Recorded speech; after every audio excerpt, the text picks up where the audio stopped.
નમસ્તે બાળ મિત્રો. કાલે આપણે બધાએ સમજુ બકરીની વાર્તા જોઈ હતી. તો આજે આપણા વર્ગની કેટલીક બહેનો આ વાર્તા કરશે. તો તમે બધાને જોવી છે આ વાર્તા? તો સૌથી પહેલા આપણે આ વાર્તા કરનાર ચારે ચાર બહેનોને તાળીઓના ગડગડાથી વધાવી દઈએ. તો શરૂ કરીએ છીએ વાર્તા સમજુ બકરીઓ. એક ગામ હતું. એ ગામની અંદર એક છેડેથી બીજે છેડે જવા માટે વચ્ચે નદી હતી. આ નદીમાં એક પારથી બીજે પાર જવું હોય તો એક પુલ હતો અને આ પુલ એટલો સાંકડો હતો કે આ પુલ પરથી એક જ જણ પસાર થઈ શકતું હતું. નદી ખૂબ જ ઊંડી હતી અને તેના પર એક સાંકડો પુલ હતો. હવે એકવાર બન્યું એવું કે પુલમાં બંને છેડેથી બે કૂતરાઓ આવે છે. બંને છેડેથી બે કૂતરાઓ આવે છે. હવે પુલ પરથી એક જ જણ જઈ શકતું હતું અને બંને કૂતરાઓને સામસામેની સાઈડ જવું હતું. બંને કૂતરા ખૂબ જ ઝઘડે છે. હું જઉં અને હું જઉં. બંને કૂતરા ઝઘડે છે.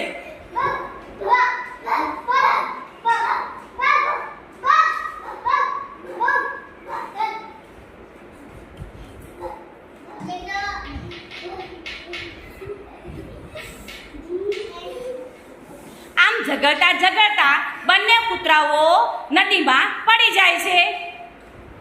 જોયું મિત્રો, બંને કૂતરાઓ ઝઘડ્યા અને બંને કૂતરાઓ નદીમાં પડી ગયા.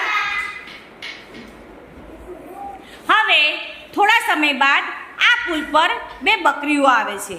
બંને બકરીઓ સામસામેની બાજુ હોય છે.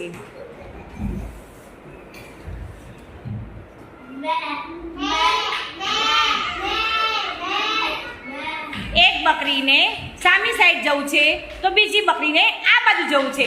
બંને બકરીઓ બે બે કરીને વિચારે છે હવે શું કરશું.